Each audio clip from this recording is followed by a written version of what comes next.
Vakaras, mėlyje, jau 7 valanda. Žinot, aš esu tiesiogiai dabar iš savo kirpyklos. Užsidėjau savo išeiginį žiurstuką, su kuria dažniausiai darau šukuosenas ir galvoju, šią progą būtinai pasipuošiu. Tad gal pradžioje labai norėčiau neišgirsti, pamatyti širdelę tų, kurie jau yra buvę mano renginy. Ir norėčiau pamatyti, kokia tai yra gausa, kiek mūsų čia yra. Dabar mes esam šiuo metu 100 žmogelių, pereinu per visus ekranus. Wow, labai gerai, labai gerai. Tai žinokit, aš noriu jūs nudžiuginti, kad tai nebus nieko panašaus, ką esu kalbėjusi prieš tai. Tad tikiu, kad šita informacija jums bus labai naudinga. Jūs labai daug ką iš to gausite. Ir būtinai tas žmogus, kuris pakvietė jūs į šitą renginį, pabendraukite su juo po šio renginio. Ir aš manau, kad jisai dar papildomai galės atsakyti į daugybę jums kylančių klausimų. Kalbant apie plaukus, tai šitą informaciją, kurią aš su jumis dalinsiuos, jums nereikia diplomo, jums nereikia šito žiurstuko, jums nereikia jokio kirpėjos išsilavinimo, kad galėtumėt prisijungti prie panašaus informacinio renginio ir išgirsti tą informaciją, kurią aš su jumis pasidalinsiu.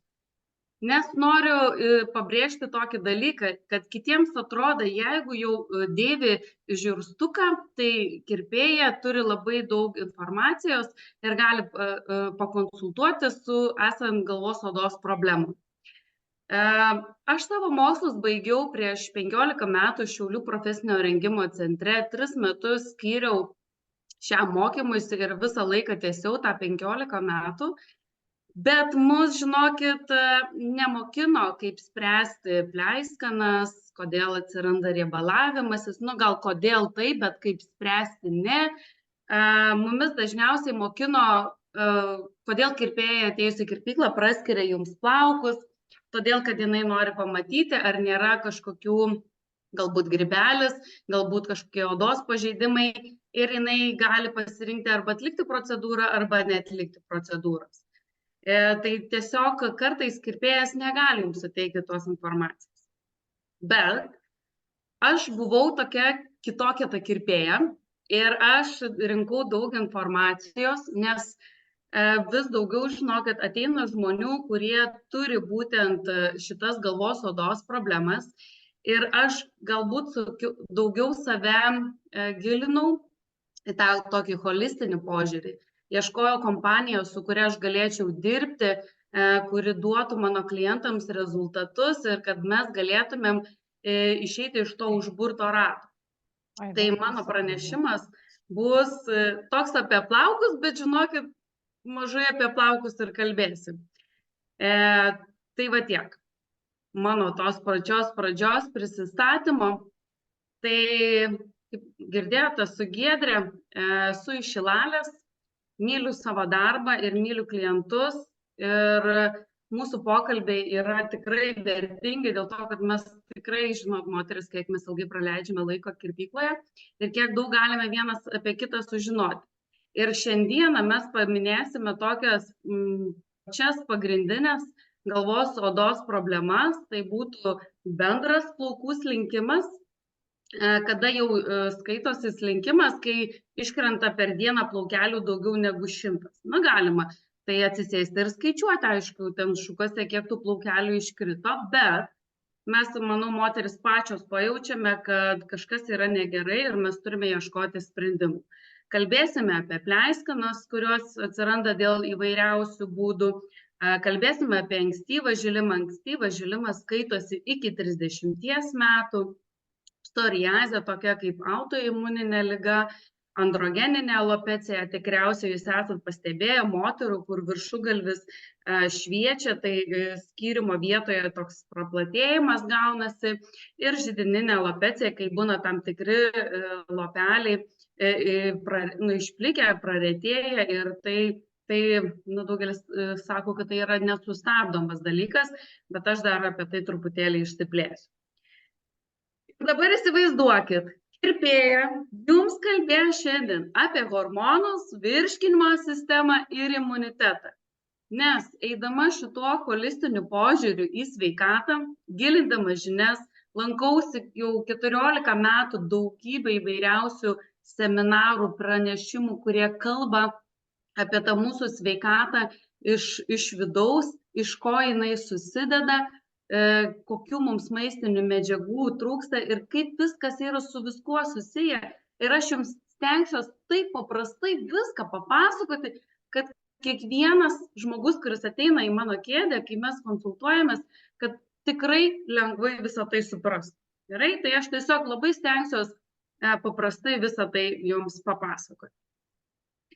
Tai paminėsiu, kodėl dažniausias plaukų problemos atsiranda. Mes žinom, pavyzdžiui, stresą. Stresas dalyvauja absoliutiškai visur, visame organizme daro disbalansą. Kaip viena iš mūsų paskaitų esate girdėję suvalgyti čipsą ir jūsų organizmas patiria stresą. Tai to streso mums yra pakankamai, bet yra kita pusė, kaip mes visą tai kontroliuojame ir kaip mes visą tai valdome. Kitas dalykas tai yra vitaminų trūkumas ir dažnai pajaučiam vienu ar kitu atveju, apie kuriuos aš taip pat šiandien išsiplėsiu, kad mes pajaučiam, kad slenka plaukai. Kai sėdi žmogus mano kėdėje, pagrindinius ten koksai klausimas, kaip su vitaminu D, kaip su geležim, kaip su skydliauke, kaip su tuo, kaip su anuo. Ir tada tu supranti, kad kažkur organizme vyksta disbalansas.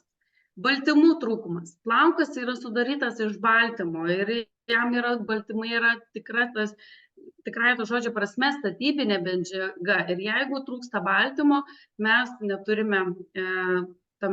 neturime gražių plaukų. O dar paminėsiu ateityje, kas tą mūsų baltymą suvalgo organizme. Taip pat hormoninės veiklos sutrikimai, kuriuos paminėsiu, kraujotakos sutrikimai.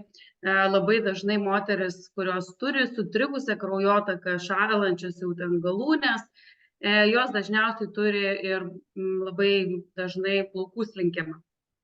Kitas dalykas yra užterštumas sunkiaisiais metalais ir labai dažnai tai vėlgi pasireiškia plaukų slinkimu ir žinoma netinkamos plaukų priežiūros priemonės, kurios tikrai labai dažnu atveju kartais tiesiog tik tiek reikia pakeisti ir viskas susidėlioja į savo vietą.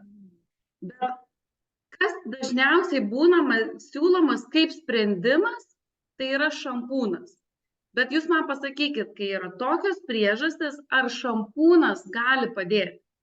Tiesiog, tokį loginį mąstymą reikėtų įsijungti, nes dažnai moteris, pavyzdžiui, bėga čia pas mane į kirpyklą, sakom, pas manęs naujagimis mašinai, man kokį nors šampūną nuo plaukų slinkimo. Naujagimis. Man tai duoda ženklą, kad moteris turi labai didžiulį hormonų disbalansą, neaišku, kaip ten buvo nėštumo laikotarpiu prieš tai, kokie jos yra kraujo tyrimai ir šampūnas ar gali išgelbėti. Nesutikau tokiu atveju. Nebent tai būna kažkoksai tuo metu simptomatinis toksai sprendimas, bet jis yra tik tam laikui, kol jį vartoji, tau gerai, bet jį nustojus problema iš tikrųjų pati neišsisprendžia. Ir mūsų organizmo ženklas, kad vyksta pakitimai mūsų viduje. Atsiprašau, gramatinės, jeigu klaidas. Ta prasme, mūsų organizmas duoda mums ženklą. Ir įsivaizduokit, kad pavyzdžiui, jūs suprantat, kad kai organizme yra disbalansas, pirmoje vietoje pajausite ant plaukų, nes visos maistinės medžiagos pirmumo eilėje atiteks jūsų organams, kurie yra patys svarbiausi. Ir labai dažnai, kai žmonės nori atsistatyti organizmą, jie, pavyzdžiui, vartoja kažkokius tai papildus ir jie neturi to greito efekto, todėl kad užsipildyti ir kad organizmas atiduotų jūsų plaukams, tai turi praeiti tam tikrą kelią. Ir kam dažniausiai žmonės daro, tai yra darbas su pasekmėmis, kurie neduoda ilgalaikių rezultatų. Tai aš šiandien kalbėsiu iš pagrindų, ką mes kalbam su klientu, kaip mes sprendžiam problemas. Ir šiandien turėsite labai gražias dvi istorijos, kurios aiškiai parodo, kaip viskas su viskuo yra surišta. Kitas dalykas, labai dažnai girdžiu, kad mano tyrimai geri, bet jūs jaučiatės tikrai nekaip. Ar esate? 95 žmonių patenka vat šitą intervalą, kai jūs esate normai. Bet kitas dalykas yra paklausti savęs, ar aš noriu būti normoje, ar aš noriu būti va taip optimumas, kad pas mane visko būtų gausoje, kad mano organizmas patyręs stresą, patyręs kažkokių gyvenime iššūkių ar kažko tai, jisai turėtų, kad jis nenukristų į minusą, kaip aš sakau, ne? Ir todėl tie rodikliai kartais mūsų organizmas daug dažniau perduoda mums kažkokius tai signalus, ko mūsų net kraujo tyrimai dar neparodo. Labai lengva, pavyzdžiui, pasižiūrėti. Aš turiu irgi natūralius savo nagučius ir aš į juos galiu pažiūrėti, kad galbūt man trūksta cinko, jeigu aš matau ten nagų žydėjimą. Arba ten, pavyzdžiui, slenka plaukai, bet mano lyg tai geležis ir viskas kaip ir gerai. Bet jeigu jau tai vyksta tavo organizme, tu turėtum suprasti, kad reiškia, tu galbūt įeini tas normas, bet optimumo pačio nėra. Ir dabar dažnai vis pastebiu, kad tos normos yra plečiamos. Ir dalyvaudama paskaitoje, kurioje kalbėjo funkcinės mitybos specialistė, jinai davė mums štai tokią labai gražią lentelę, kurioje jinai sako, jūs pasidarykit, dabar irgi galite pasidaryti ekrano nuotrauką, kad daugelis žmonių jaučiasi blogai, kai kraujo tyrimai yra normalūs. Tai yra todėl, kad norma nėra optimumas, suprantat? Ir labai dažnai esant normaliems tyrimų rezultatams, žmonės skundžiasi prasta plaukų ir odos būklė, blogų virškinimų, energijos stoka ir nemiga ir įvairiais panašiais dalykais. Tai yra jau tokie žmogui duodami simptomai, kad man kažko tai trūksta. Ir kai mes žinome, kad mes galime šitą normą pasikelti iki optimumą, mūsų savijauta gali visiškai pasikeisti. Šitos tyrimus mes galėtumėm pasižiūrėti, kad galėtume įvertinti savo būklę. Ir jeigu mes jau dabar spręsime tą galvos odos problemas, pirmiausia, turime pagalvoti apie išorinius veiksnius, kurie gali mums, sakykime, padaryti įtaką, pavyzdžiui, kaip ultravioletas. Važiuojame į Turkiją, deginame saulėje, nenešiojame jokių galvos apdangalų, mus žeidžia ultravioletas, ne? Ką ultravioletas daro, tai būtent iš mūsų plauką yra pašalinami lipidai ir baltymai, tai yra riebalas ir baltymas, ne? Todėl mūsų plaukai tampa šiurkštus, trupa, veliasi ir visi kiti dalykai.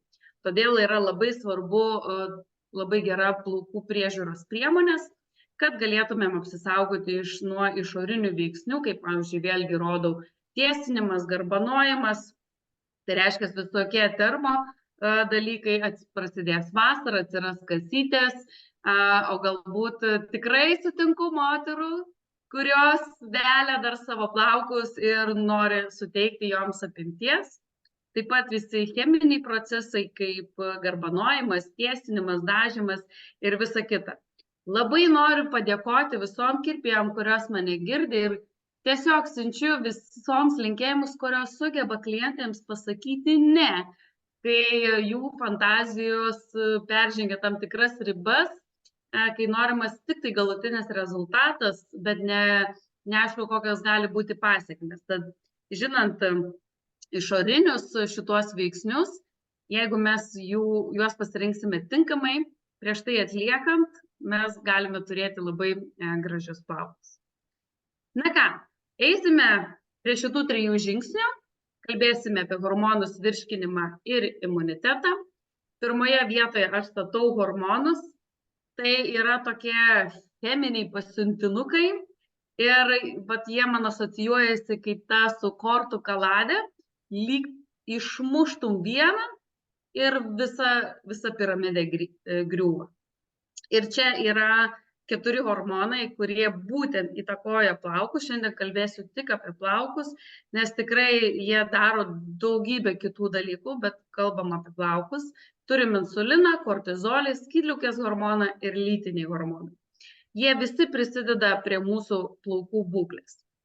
Pirmoje vietoje tai pakalbėsiu apie insuliną. Tikiu, kad papasakosiu labai paprastai, kad insulinas tai yra raktelis, kuris atrakina mūsų ląstelę, kad galėtų gliukozė užeiti. O ką gliukozė daro ląstelėje, tai jinai suteikia jai energijos. Jeigu jūsų plauko ląstelė neateina insulinas, neatidaro durų, nepatenka gliukozė, gali jums neaugti plaukai, gali jie nesidalinti, gali jie netekti energijos ir išslinkti, ne? Nesant palankioms sąlygams atsiranda tas insulino atsparumas. Ir tai padaro iš tikrųjų labai didžiulę įtaką organizmui. Tai energijos trūkumas ląstelėse, folikuluose. Kaip žinote, jeigu yra per daug gliukozės kraujyje, jau mes turime sisteminį uždegimą, o sisteminis uždegimas vėl prisideda prie plaukų slinkimo ir jis taip pat naikina kolageną.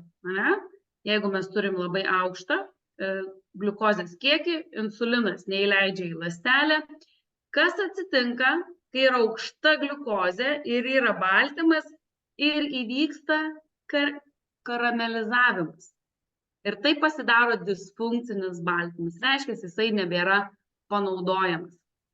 Ir tada mūsų plaukai negauna baltymų ir jie negali nei augti, jie gali išslinkti ir mes galim turėti įvairiausias kitas problemas.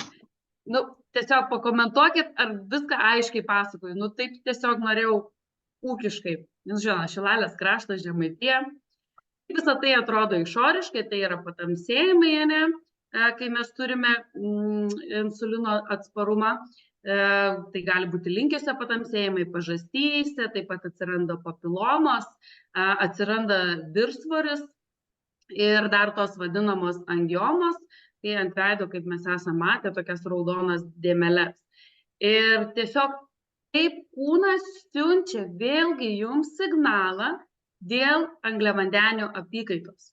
Įsivaizduojat, net kraujo tyrimas kartais gali neparodyti ir viskas atrodo kaip ir normose, bet jeigu jūsų organizmas siunčia šituos signalus, tai jau reikėtų susimastyti dėl jūsų angliavandenių apykaitos. Kokią tai įtaką turi plaukams? Tai gali būti androgeninė alopecija, viršugalvio plikimas, pleiskanos ir seborėjinis dermatitas. Pleiskanos atsiranda todėl, kad, įsivaizduokit, ten, kur yra gliukozė, ten, kur yra saldu ir gera, puikiai terpė atsirasti grybeliams įvairiems ant galvos, kurie po to gali pasirodyti kaip pleiskanos, arba gali atsirasti toks grybelis kaip malastezė. Ir ją labai dažnai matau ant vyrų, kurie turi viršsvorio tas problemas. Ir tas grybelis labai puikiai veši, sudaro tokius pūlinukus ir sako, o Jėzau, aš čia sako, jau kokie 5 metai turiu, net nebekreipiu jau dėmesio ir kartais net neatsimena, kada tai prasidėjo. Tai reiškia, kad yra labai palanki terpė ant odos, daug gliukozės ir tas grybelis gali čia dalyvauti. Kitas dalykas yra kortizolis. Ir, kaip suprasti kortizolį? Žinokit, su kortizoliu aš turėjau visai tokių gerų reikalų. Kai tas jausmas, kai ryte negali atsiplėšti iš lovas, bet naktį tai tu galėtum kalnus nuversti. Tiesiog tau tiek yra energijos. Kortizolis yra streso hormonas, jisai yra labai mums svarbus, jisai mums ryte turėtų suteikti energijos, bet kai yra jo šuoliai, arba labai didelis nukritimas, arba jis yra per aukštas, vėlgi daro tam tikrą įtaką. Ir taip gali atsirasti tas lėtinio streso, aukštas kortizolio lygis, kuris gali padaryti labai daug įtakos mūsų plaukams. Aš pastebėjau iš diskusijų, čia mano pačios yra statistika su klientėm, kad tos moteris, kurios turi aukštą kortizolį, jos pasirodo negyvena savo gyvenimu. Jos rūpinasi kitais, dėl visų kitų pergyvena ir taip jų antinksčiai gamina labai daug kortizolio ir dažniausiai turi įvairiausių sveikatos problemų, prie kurio prisideda ten, pavyzdžiui, hipertensija, ar netgi gali susidaryti kraujagyslės, trombų susidarimas ir panašus įvairiausi dalykai. Ne? Ką kortizolis daro būtent plaukams, tai jis naikina baltymą. Sutrinka mums kraujotaka, vėlgi neateina to kraujo, kiek mums reikėtų. Ardo odos barjerą, ne? Autoimuniniai susirgimai. Jeigu mes esame visą laiką strese, mes labai dažnai turėsime autoimuninius susirgimus. Aš turiu vaikinuką, kuris įsidarbino darbe ir jam ant galvos odos iš karto pasirodė autoimuninės tokia liga kaip psoriazė, ne? Tai jam sako, aš tik daugiau pastresuoju, daugiau įtampos darbe ir jam visą tai labai gerai matosi ant odos. Ir dar pasirašiau, kad nepamiršti šito viso, ką aš jums dabar įvardinau. Kaip tai atrodo išorėje, tai kadangi yra labai aukštas kortizolio lygis, kortizolis paima baltymą ir pasigamina gliukozę. Įsivaizduojate, nes jam reikia tos energijos. O dar koksai, pavyzdžiui, insulino nejautra. Ir tada mes turime tą vadinamą kortizolinį, mūsų pagrindinė sankaupos yra liemens srityje, gali atsirasti strijos, vėlgi dėl to, kad naikinamas baltymas yra ir audiniai plonėja, taip pat atsiranda mėlynės ir dažnai patiriantiems stresą skundžiasi, kad labai greitai pagauna įvairiausias peršalimo ligas ir turi tokį poveikį. Kaip tai atrodo ant plaukų? Stresas gali visai pasirodyti ant jūsų galvos, tai ir bendrų plaukų slinkimu, ir pleiskanomis. Žiūrėkit, tokia nervinė sistema, jeigu pas žmogų yra sutrikusi ir niežulys galvos, pleiskanos atsiranda, ankstyvas žilimas taip pat atsiranda, kaip kalbėjau, psoriazė, androgeninė alopecija ir židininė alopecija. Tai yra streso įtaka visiems šitiems faktoriams. Įsivaizduojate? Aš žinau savo tėtį. Dabar atėjo pavasaris, daug žemės darbų, jis yra ūkininkas ir jisai man kaip balta obelis pabąla, pražysta, tada susidėlioja tie darbai, kaip ir viskas apdirbta, pasėta, aš jį nukerpu ir jisai man vėl kaip jaunuolis. Ir taip pat jį ir jo plaukus įtakoja stresas, įžilimą. Ir jiem po to kažkaip vėl viskas normalizuojasi. Dėl to, kad mūsų šeima jau, aš esu 14 metų, mano tėvai jau tikriausiai gal kokie 18 metų yra, vartoja mitybos papildus. Visą laiką ištisai, be jokių pertraukų. Bet jie pasirinko mitybos papildus tuos, kurie yra iš maisto grandinės, tai, ką mes turime gauti su maistu ir jie tiesiog pasipildo. Ir aš esu augusi toje aplinkoje, kad mums yra labai svarbus mitybos papildai, kad mes galėtumėm jaustis tame optimume, ne? Jaustis optimaliai. Nes kai tėtis turi ūkį ir jisai mato, kai tai karvutėgi kažko trūksta, veterinorius, žinokit, neduos jai vaistų. Jai duos galbūt kokio kalcio pasistiprinti, mikroelementų, gal jai virškinimas yra sutrikęs. Ir matydamas taip sveikatindamas savo karvutes, sudarydamas jo maisto racioną, sako, mūsų karvutė, sako, valgo daug geriau negu mes patys. Ir taip mes tiesiog prisižiūrime save. Grįžtam apie plaukus. Skydliaukės hormonas. Nu čia vat karalienių karalienė. Tai skydliaukė yra metabolizmo karalienė. Esant hipotirozei, lėtėja visiškai visi procesai jūsų organizme. Nu įsijungia va tokia graži pauzė. Ir kokią tai įtaką daro plaukams? Lėtėja plaukų augimas, trumpėja augimo fazė, sutrinka pigmentacija. Aš galėčiau va taip lėtai viską papasakoti, tie laisvieji radikalai plauko folikule dalyvauja ir po to dėl to slenka mūsų plaukai. Bet šitoje vietoje aš turiu žavią damą. Jūs tikriausiai ją pamatysite su žaviais ilgais tokiais vešliais plaukais.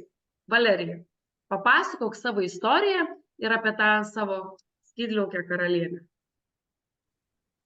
Labas vakaras.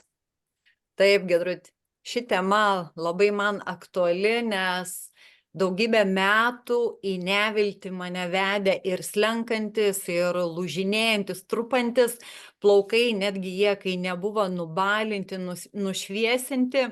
Ir tas plaukų išsišakojimas ne tik tai galiukų, bet per patį plauko ilgį ir būtent paskui tose vietose jie ir nutrupėdavo. Dar vargdavau su riebia galvos oda, atrodo, ryte išsiplauni po pietų, liktai jau tokiais gabaliukais rogelėm jie norėdavo sukipti. Ir kiek bebandžiau šampūnų, kiek bandžiau kaukių įvairiausių, jokio rezultato to norimo ir žadėto nebuvo. Nuo slinkimo buvo rekomenduojama ir ampulės. Ir tada, kai nežinai kito varianto, tai darai viską, kas tik tai ką parekomenduoja. Ir kiek atsimenu, joks specialistas, pas kurį besilankiau, ne vienas nepasakė, kad tai gali būti vidinių kažkokių problemų, kaip ir pasekmė. Ir kai prieš beveik 15 metų, kuomet pradėjau vartoti Neolife maistines medžiagas dėl savo skydliaukės, būtent turėjau autoimuninį tiroiditą, hipotirozę. Ir su laiku pastebėjau, kaip traukėsi ir mano plaukų problemos. Ir vėliau aš pradėjau studijuoti apie maistinės medžiagas ir tada tik tai supratau, kad būtent mūsų hormonų disbalansas įtakoja tiesiogiai ir odą, kur turėjau problemų, ir svorį, kur taip pat turėjau iššūkių, ir mūsų plaukų sveikatą. Ir dabar jau beveik 15 metų aš nevartoju tiroksino. Mano skydliaukės tyrimai, jie yra normose. Bet būna po didesnio streso pajaučiu padidėjusi plaukų slinkimą. Bet tada aš jau žinau, ką daryti sąžiningai, jau tada prisimenu po kiekvieno plovimo į galvos odą įsimasažuoju aloe vera geliuką. Ir tada stiprinu savo pažeidžiamiausią, sakykime, silpniausią vietą. Tai yra žarnyną, nes visi, kas turim autoimuninės ligas, mūsų ta silpnoji ir labiausiai pažeidžiama vieta yra žarnynas. Ir žarnyną pirmiausia tada ir paveikia stresas. O žarnynui pastiprinti tiesiog pasididino acidofilus plus gerųjų bakterijų, cinko, karotenoidų, skydliaukiai, vitaminas E, C, D, formulė 4 ir betagardas, nes prie hipotirozės yra labai reikalingas jodas. Ir vėlgi, tiek plaukams, tiek skydliaukiai yra reikalingos amino rūgštys. Tai turim užtikrinti, kad kasdieniai mūsų mityboje būtų ir pakankamai kokybiško amino rūgščių. Taigi grožis iš vidaus mūsų plaukų. Ačiū. Ačiū tau, Valerija. Įsivaizduojat, kaip viskas rišasi tarpusavyje, ne? Ir aš šitą pabrėšiu dar pabaigoje, kaip yra svarbu bendra tokia sistema, nes tik jinai gali duoti geriausius rezultatus. Pabėgo mano skaidrės. Dar norėjau labai parodyti istoriją savo bičiulės. Kokios čia bičiulės, gal sakykime, klientės, su kuria mes labai daug bendravom ir kalbėjom, ir jinai viską įvardino, tai, kas yra, ją įdėjau truputėlį vėliau. Nu tai gerai, tada gausit laukti truputėlį vėliau, kai kalbėsiu apie virškinimą ir papasakosiu apie savo bičiulę. Gerai, tada kantriai viso to laukiam. Gerai. Skydliaukės hormoną, kaip tai matyti išorėje, su skydliaukė yra taip, kad yra toks patinimas. Tai, pavyzdžiui, ryte galime matyti ant liežuvio dantų žymes dėl to, kad mes pabringstame, kaip sakant. Jeigu ten turite kažkokius ne protezus, briketus, atsiprašau, tai nekreipkite į tai dėmesio. Taip pat gali antakių galiukai, retėti plaukai, gali būti taip pat pabrinkimai po akimis, taip pat gali būti viršsvoris, taip pat virškinimo sistema, kaip rodo, ir labai sausa oda. Ir šioje vietoje mums jau reikėtų pagalvoti apie mūsų skydliaukę, mūsų šitą karalienę, kuri prašosi jūsų dėmesio. Jos yra tiek nedaug mūsų organizme, bet jinai šitai vadovauja visam paradui. Tai atsiliepia plaukuose, tai yra bendras plaukų slinkimas, kaip Valerija irgi paminėjo, ir taip pat atsiranda žilimas. Kodėl? Todėl, kad ir plauko pigmentui, ir skydliaukiai yra reikalingas tirozinas. Jeigu yra trūkumas, jos nepasidalina, o kaip sakiau, plaukams špyga taukuota sako, man reikia, skydliaukė sako, kad man reikia tirozino. Ir taip mes išorėje pamatome, kaip plaukų žilimą. Kitas hormonas tai yra lytiniai hormonai, estrogenai. Kai, pavyzdžiui, yra mažai estrogenų dėl tam tikro trūkumo, pavyzdžiui, jeigu yra peri arba menopauzė, ar prieš, ar po visam tam laikotarpyje, arba, sakykime, yra ta paauglystės laikotarpis, vėlgi ten hormonai balansuojasi. Tai tiesiog kas įvyksta, tai yra trumpėja plauko augimo fazė. Žinot, kad plaukas turi 4, o dabar čia kitur randu ir 8, išsmulkino tas visas fazes.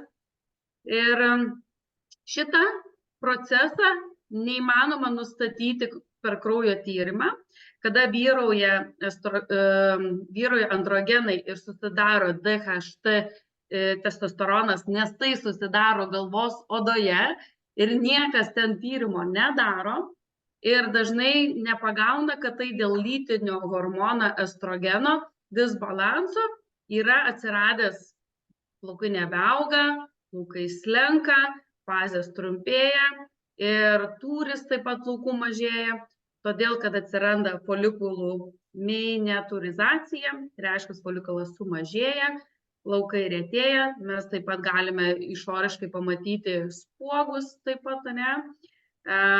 Dėl to estrogeno išderinimo turime policistinių kiaušidžių sindromą, kurie vėlgi gali prisidėti prie tokios, dažniausiai, kai būna šita problema, nes aš čia suvedinėju savo klienčius, žinokit, statistiką. Jūs galbūt žinot taip pat, kai būna policistinių kiaušidžių sindromas ir dažniausiai mes turime slenkančius arba retėjančius plaukus. Taip pat trumpėja plaukų augimo fazė, pavyzdžiui, tai būna dažnai paauglėm ir nėra ne viena klaususi, sako, aš nesuprantu, sako, niekaip tuos plaukus negaliu užsiauginti, kaip vienas ilgis kaip nubrėžtas, taip ir nubrėžtas, sako, kai mama nukirpo kažkada, sako, taip ir pasiliko ties ta pačia linija. Ir kas įvyksta, taip pat ir atsparumas insulinui. O žinot, lytiniai hormonai ir insulinas, jie labai glaudžiai draugauja ir jie vienas kitą tiesiog disbalansuoja. Tai mes, jeigu turim estrogeno disbalansą, tai tada turėsime atsparumą insulinui. Kaip tai atrodo išoriškai? Kitą gražią krūtinę įdėjau, tai dažniausiai, kai vadina, kai pasileidžia krūtinė, kai nebeturi jinai stangrumo. Taip pat gali būti viršsvoris, ateina moteris su ūseliais, nes vyrauja estrogenai. Tada ką mes darom, pasiėmam vašką kirpykloje ir tiesiog pašaliname matomą šitą procesą, bet kodėl visą tai vyksta, niekas labai dažnai nepasigilina ir turime išorėje taip pat patamsėjimo odos ir, žinoma, tai įtakoja labai ir aknės išsivystymą. Tai mato, kokį įtaką turi plaukams, tai mes turime androgeninę alopeciją ir daugelis moterų, kurie yra menopauzės laikotarpį arba prieš menopauzės laikotarpį, turi skydliaukės problemų, tada mes ir su lytiniais hormonais, tada mes turime androgeninę alopeciją ir taip pat turime pleiskanas ir turime seborėjinį dermatitą. Ir tas dermatitas kartais, žinokit, išsiplečia, labiau matau, netgi įeina jau ir antakiai, pleiskanoja, šitos vietos pradeda pleiskanoti, kaklas ir tas, atrodo, buvusias paprastas pleiskanos pereina į seborėjinį dermatitą. Na ką, pereinam prie virškinimo. Antras žingsniukas, kur mums turėtume susimaistyti.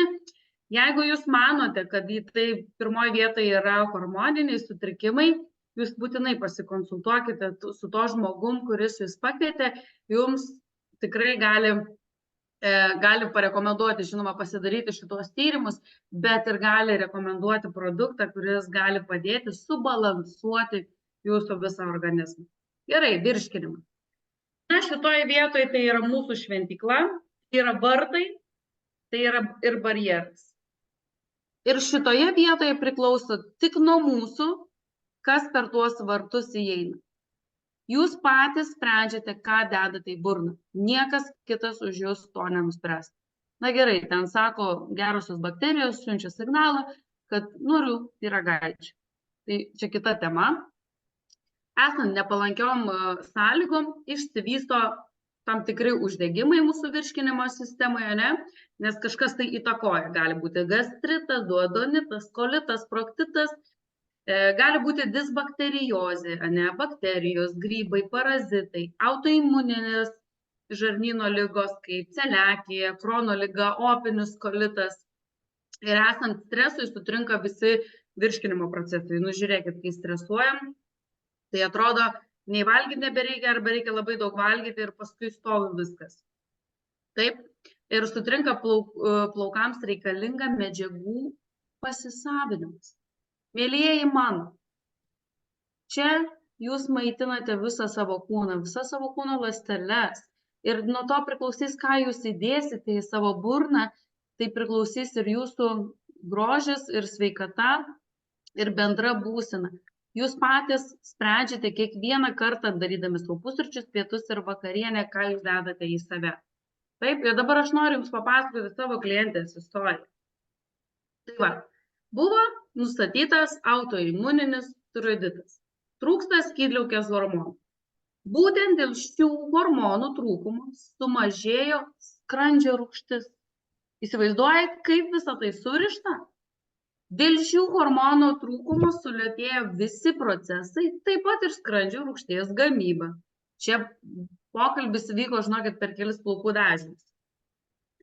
Ir to pasekoje mes nebeturime baltymo įsisavinime, žarnyne gaminasi B12 vitaminas, vartoja papildus, niekaip nepakyla kraujyje B12 vitaminas, todėl, kad yra netinkama rūgštis, kalcių, įvairiausių ten dar kitų vitaminų, mineralų, D vitaminas taip pat nukritęs.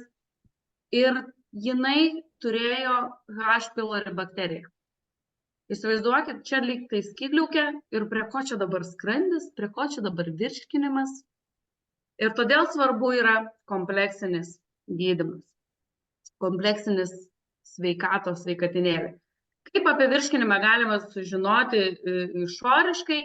Tai galima pažiūrėti į savo liežuvį ryte atsikėlus, ar jisai balškanas, ar jisai blizga, ar jis paraudęs. Kaip, pavyzdžiui, šitas raudonas liežuvukas jums rodo, kad jums B12 trūksta, ne? Vitamino, štai čia gal nelabai ryški nuotrauka, tos baltos juostelės rodo cinko trūkumą, ne? Rožinė vėlgi ten gali būti, vėlgi rodo veido rožinė, tai iš tikrųjų yra virškinimo sistemos sutrikimas.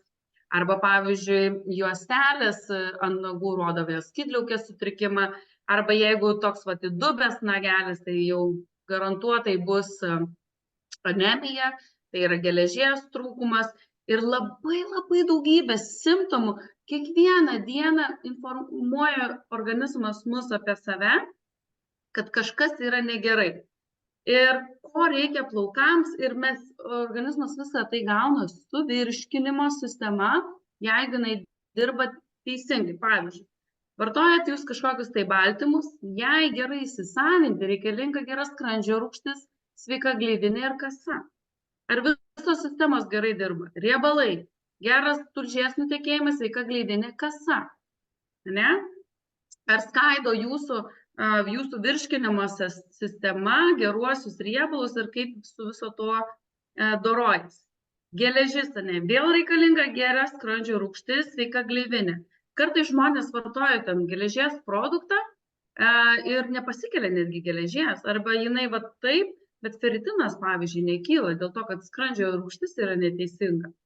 Taip pat, pavyzdžiui, kaip riebaluose tirpūs vitaminai D3, E, A, taip pat reikalinga geras tulžies nutekėjimas, sveika gleivinė, kasa, B grupės vitaminai, vėlgi yra svarbus, kokia yra jūsų virškinimo sistema, ir vario, ir cinko, kuris va štai šie du gražuoliai, dar vienas fermentas, yra svarbus būtent jūsų plaukų spalvą išlaikyti, būtent, kad tą nepražilti anksčiau laiko. Tai varis ir cinkas yra atsakingas, bet vėlgi reikia mums gero virškinimo, kad visą taip galėtume įsisavinti. Klausimas jums. Koks tyrimas galėtų parodyti, kaip dirba jūsų virškinimo sistema? Nes dažnai man moteris sako, oi, sako, aš jokių problemų, žinokit, sako, šašlykus galiu valgyti, man virškina, man viskas tvarkoja. Esat girdėję tokį dalyką? Bet jinai, pavyzdžiui, turi tikrai plaukų problemas, plaukų galvos problemas, turi plaukų slinkimą ir aš jai tada sakau, ar tu esi girdėjęs apie tokį tyrimą, koprologinis tyrimas? Jisai toks pigus, bet toks informatyvus, jūs ten sužinosite, nunešęs savo dalelę savęs, savo kakutį. Prisimenat, kaip mokykloje ten nešėt kažkada degtukų dėžutę? Dieve, kai buvo gėdinga, ne tas žodis. Bet pasirodo, ten galite sužinoti, kaip jūsų virškinimo sistema skaido tos baltymus, riebalus, kaip viskas ten vyksta, visi tie procesai. Toks nebrangus tyrimas, bet gali jums duoti šitiek daug atsakymų ir jūs suprasite, kaip yra iš tikrųjų su jūsų virškinimo sistema. Įsivaizduoja, nerašykit, kas nešė tas dėžutės, aš žinau, kad daugelis esate tai darę. Na ką, kokią įtaką daro plaukams virškinimas, tai mes turime bendrą plaukų slinkimą, mes turime ankstyvą žilimą, nes aš, kaip sakiau, viskas savinasi per žarnyną, turime židininę alopeciją ir psoriazę, dėl to, kad tai yra autoimuninės ligos. Ir jūs galite sakyti, nu tai čia tik tai tiek, nu tai kas čia dabar, čia nieko tokio, čia visi vaikšto su ta psoriazė ir čia ką čia man dabar daryti, bet žinokit, jeigu yra viena autoimuninė liga, pasekoje gali atsirasti ir kitos.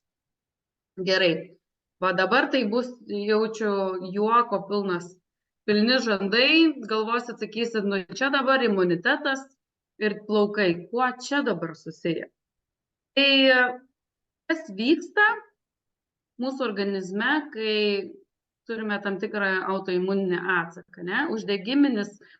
Uždegimas imuninės sistemos yra atsakas, ne?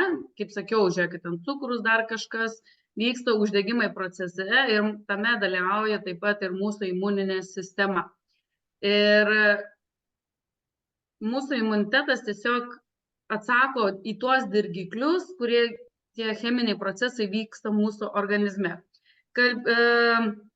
Žiūrėdama šitą seminarą, mitybos specialistė, jinai tokį labai aiškų sakinį vieną pasakė, kad holistinis požiūris sprendžia autoimuninės ligas, ką tradicinė medicina naudoja imunosupresorius.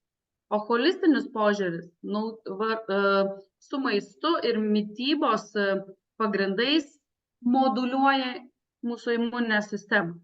Šitą man buvo labai įdomu išgirsti, šitą teiginį, ir aš kažkaip jau tikrai 14 metų vis girdžiu apie tai, kad mūsų imunitetą reikia moduliuoti, nes jeigu jis yra hiperaktyvus, eina autoimuninės ligos kaip tiroiditas, psoriazė, vilkligė, endometriozė, pirmo tipo diabetas, Krono liga įvairūs, alergijos taip pat kai yra aktyvi, o jeigu yra labai žemas mūsų imunitetas, mes turime onkologiją, kaip limfoma, odos, taip pat mes turime infekcinės ligas, virusai, bakterijas, grybeliai ir mums yra svarbu subalansuoti imuninę sistemą.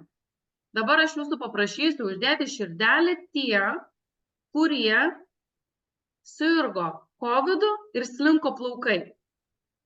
Ir man labai bus įdomu stebėti, kaip visą tai atrodo. Nes labai dažnai, jeigu yra aukšta temperatūra, mes turėsime ir plaukų slinkimą po to.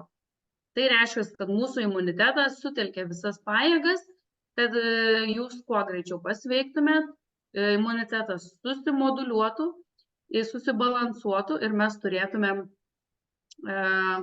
kuo geresnį savijautą. Autoimuninės ligos taip pat dažniausiai jūs pasireiškia, žinokit, psoriazai ne tik ant galvos odos ir sumoduliavus savo imuninę sistemą galime turėti labai gražų rezultatą. Kokią įtaką daroma yra plaukams, tai mes galime turėti bendrą plaukų slinkimą, kaip pavyzdžiui, kaip sakiau, po aukštos temperatūros, gali atsirasti taip pat vėlgi pleiskanos, nes mūsų organizmas yra išbalansuotas. Jeigu mes dažnai sergam, mūsų imunitetas turi kovoti, taip pat yra sunaudojami labai daug maistinių medžiagų, kad jį atstatyti, todėl turėsime ir žilimą, taip pat turėsime autoimuninės ligas ir židininę alopeciją. Nu ką, perlėkiau per visus šituos 3 vietas, kurios man atrodo labai svarbios, tikiuosi jums irgi. Ir šitoje vietoje noriu pakviesti Redą Virketienę, kuri atėjo su tokia bazė įvairiausių dalykų. Ir tu kaip tu, Reda, pradėjai? Tu kokios ieškojai vienos tabletės, kaip čia tuos plaukus susigrąžinti, ar buvo sisteminis požiūris? Pasidalink. Labas vakaras. Kaip ir Giedrė pristatė, esu Reda ir esu jau tuoj bus 6 metai, kada esu vartotoja Neolife produktų.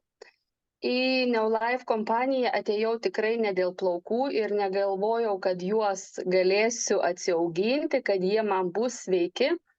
Ir žvilgantis atėjau į kompaniją dėl mažakraujystės. Bet kada girdžiu šį vakarą tavo pranešimą, Giedrė, aš turėjau tikrai puokštę ligų, tai buvo ir virškinimo sutrikimai, padidėjęs rūgštingumas nuo 14 metų ir begalės vaistų. Po to sekė nustatyta mažakraujystė ir galų gale skydliaukės sutrikimas. Bet dėl virškinimo man gydytojai buvo pasakę, kad tai vaistų vartojimas iki tiek, kiek aš gyvensiu, hormoninės tabletės tiroksinas taip pat visam gyvenimui, o dėl mažakraujystės man pasakė tiesiog ieškokis kokybiškų papildų ir taip sveikatink save.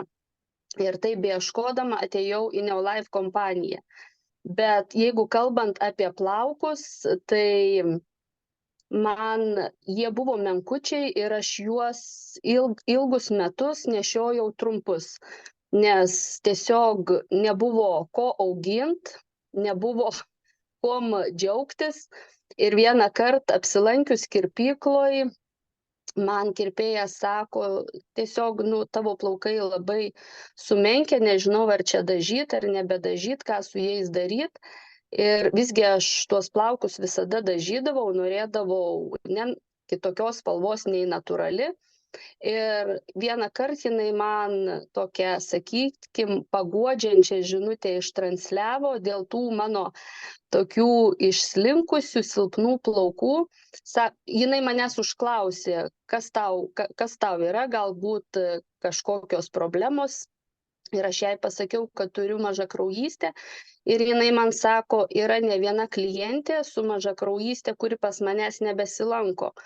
Ir aš paklausiau, kodėl. Sako, tiesiog ir tavęs tas pats laukia, tiesiog tu užsidėsi peruką, nes drastiškai nuo mažakraujystės tokios pasekmės. Tai kaip jūs manot, ar ta žinutė mane paguodė? Tikrai ne, nes buvau kaip čia pasakyti, netgi susijaudinus stipriai nuo jos žinutės. Ir kaip matot, mane dabar tikrai yra mano plaukai ataugę ir aš juos kaip nekerpu, tiesiog palaikau jų struktūrą, jie pas manęs yra, aš nuo vaikystės, nuo mažų dienų garbanė, tai noriu išlaikyti tokius ir natūralius ilgus plaukus. Ir jeigu, sakykime, kaip tu, Giedrė, sakai, po kovido, persirgus kovidu, man buvo pradėjęs slinkti plaukai, bet padidinus cinko dozę, man labai greitai 2 savaičių bėgyje tas slinkimas susitvarkė.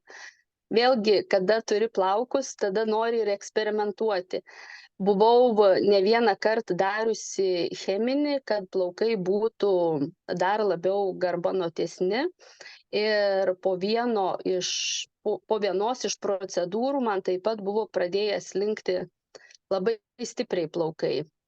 Tai vėlgi vartotoja esu, kaip sakiau, 6 metai, bet vėlgi padidinus cinko, įtraukus dažniau pageriant kokteilius baltyminius, man tas slinkimas tikrai labai greitai susitvarkė. Ir ką aš darau kasdien, tai vartoju, ką aš suvokiu, kad plaukams labiausiai reikia formulės, kad reikia cinko, kad reikia vitamino E. Ir pasidarau karts nuo karto kaukės, dedu kondicionierių, aloe gelio, įspaudžiu E kapsulytę ir taip tiek iš išorės, tiek iš vidaus aš tuos plaukus primaitinu. Ir kaip tu sakai, visa puokštė, tai aš manau, kad nėra tos stebuklingos tabletės nuo plaukų. Ne tik tabletės, bet ir kaip moteris prašo, ieško stebuklingo šampūno nuo plaukų slinkimo. Tai aš esu tas kaip gyvas pavyzdys, kad nėra tos stebuklingos tabletės ar stebuklingo to šampūno. Tiesiog jeigu sutrinka viena funkcija, trinka ir kita ir galų gale ateina iki to plauko, nes plaukai tai yra, aš suvokiu, kad paskutinis taškas, kada parodo, kad yra ir virškinimas, ir ta kraujotaka, ir hormonai išderinti. Tai va, neieškokim tos vienos stebuklingos tabletės, savim rūpinkimės kaip visumą ir viskas susitvarkys palaipsniui. Tai ačiū, Giedrė, kad leidai pasidalinti šį vakarą. Ačiū, Reda. Kaip gerai, kad aš sužinojau paskutinę minutę, kad tu turėjai šitą istoriją ir galėčiau su visais pasidalinti. Dar galvoju, ten papešti reikia, ar tikrai ten ne perukas, ne per daug plaukų. Aha, viskas vietoj, supratau, žinai, dabar visokių gudrybių būna. Ačiū tau labai. Na ką, keliaujam toliau su mano mintimis. Pagrindinės klaidos, tai kad mes neturime sisteminio požiūrio. Tai reiškia, truputį Instagramo, truputėlį Google'ės, kažkokio tai dalyko kito ir mes neturime to bendros sisteminio požiūrio ir niekada neinam iki galo. Ir tada dažnai žmogus būna, aš išgėriau kokį vieną tai buteliuką, kokios geležies ir man niekas nuo to nepagerėjo. O jūs matėt, kiek daugybė faktorių gali įtakoti. Ir tas plaukų atstatymo rezultatas nebus pirminis, kol jūs nepapildysite visos savo organizmo sistemos. Dėl to yra reikalingas tas kompleksinis darbas. Ne? Kompleksinis darbas tai nėra vienos tabletės suvartojimas. Jeigu aš patiriu stresą, pas manęs yra aukštas kortizolis, galbūt aš nueinu į mišką išleisti savo emocijas, galbūt aš pamedituoju, galbūt aš moku save nuraminti, įdedu į lėkštę tinkamą maistą, aš kalbėjau apie virškinimo sistemą.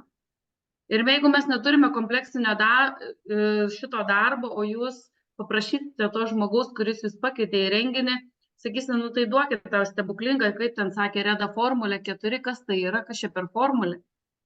Ne? Tas žmogus jums papasakos, kad reikalingas sisteminis požiūris. Nėra nėra noro gilintis ir perkeliama atsakomybė kitiems. Ir dažnai būna pas manęs, tu man nepasakok, tu man pasakyk, ką man 1, 2, 3 padaryti ir viskas. Niekam kitam jūs nerūpite kaip patys savo. O ypač jūs labiausiai rūpite savo ląstelėms, kurios kiekvieną dieną deda visas pastangas, kad išlaikyti jūs ant šitos žemės, ne? Ir tikėjimas, kad yra kažkokia viena magiška kapsulė. Ir kai žmogui sakau, kad tau reikia pagerinti žarnyno darbą, pasipildykime vitaminais, mineralais, ar tarsto ir ano, oi, kaip čia daug, o ten yra tokie vitaminai plaukam, žinok, vieną tabletikė, viską ten sudėta ir ten kokį 16 eurukų kainuoja. Ir tada žmogui, tu supranti, kad jam būtinai reikia pakviesti į šitos antradieninius renginius, kurie vyksta šitame Zoom'e, kad jo žinias praplėsti, kad nėra vienos magiškos piliulės ir neišspręs jo problemas. Ir žinoma, reikalinga kantrybė ir disciplinos trūkumas. Tai taip pat dasideda prie plaukų priežiūros priemonių. Na ką, rinkoje sprendimai yra štai tokie, bet jūs manęs neklausėt, o tai kada kalbėsite apie plaukų priežiūros priemonės.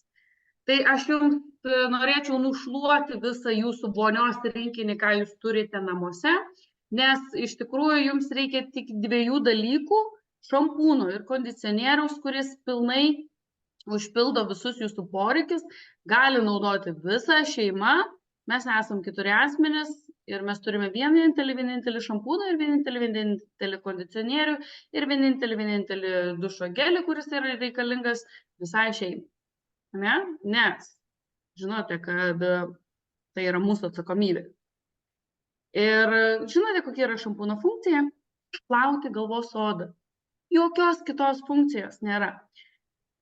Ir kadangi mūsų renginys eina į galą, tai šitoje vietoje labai neišsiplėsiu, todėl kad mes turime suprasti, kad nereikia kažkokių trendinių, madingų priemonių mūsų plaukams.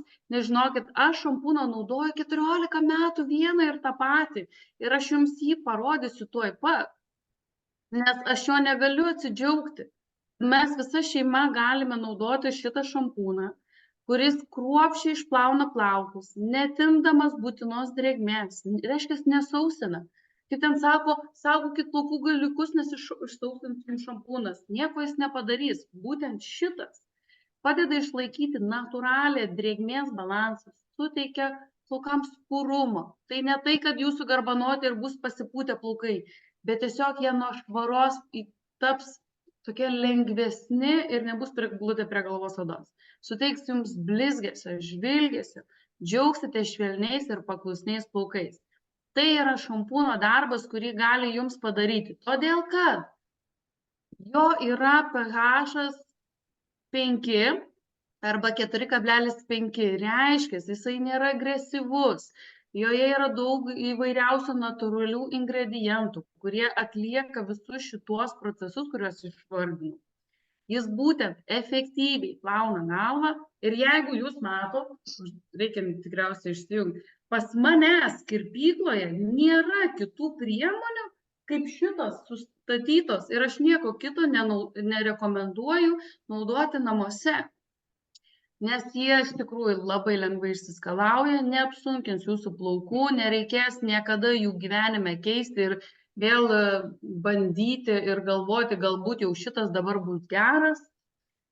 Todėl, kad yra vandenyje tirpi formulė, jie yra kliniškai ištirti, vieni prestižiškiausių Europos dermatologinių centrų ir žinoma aukštos kokybės komponentai. Kitas dalykas, kas vėlgi yra svarbus, plauko plovimo užbaigimui reikalingas kondicionierius, nes jūsų šampūnas pH yra 5, jisai atidaro, jisai išsiplauna, atiduoda visą tai, kas jam yra nereikalinga.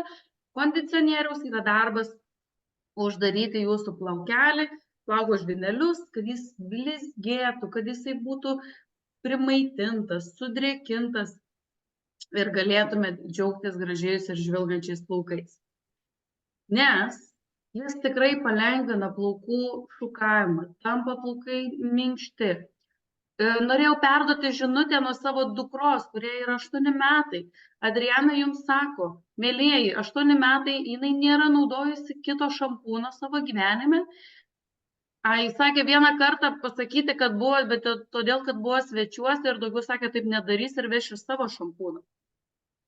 Nes tampa plaukai minkšti, švelnus, nuostabus, sugeneruoti, apsaugoti nuo aplinkos poveikio. Kalbėjau apie ultravioletą, atsimenat pačioj pradžioj. Tai va, šitas kondicionierius gali padaryti šitą darbą. Jūs naudojat kažkokias formavimo priemonės. Naudokite, jeigu norite, dar papildomai, bet apsaugokite savo plaukus. Vėlgi mes turime vandenyje tirpią formulę, kuri mums leidžia truputėlį namuose atlikti tam tikrus triukus. Žinoma, yra kliniškai ištirti ir aukščiausios kokybės komponentai. Pauostytumėt, prašykite to žmogus, kad duotų jums pauostyti šitą šampūną. Vaikystė kvepia, vaikystė ir švara. Ką galime dar su šituo kondicionieriu padaryti? Tai galime į jį įdėti, pavyzdžiui, vitamino E, kur mūsų kompanija turi natūralų vitaminą E ir galite pasidaryti savo kaukę. Taip pat Valerija kalbėjo apie alavijų geliuką, galima taip pat jį maišyti į šitą konsistenciją.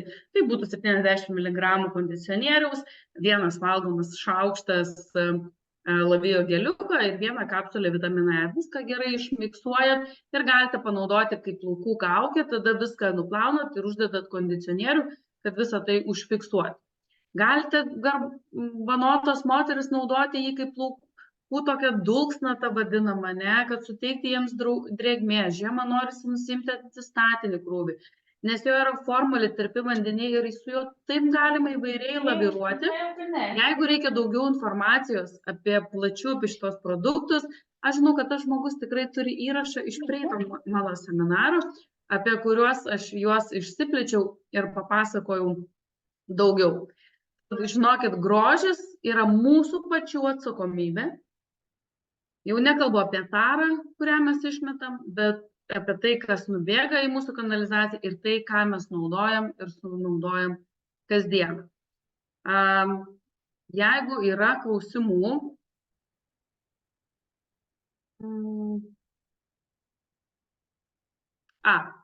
labai geras klausimas. Naudoju nuo kovo mėnesio šampūną ir atsirado pleiskonių.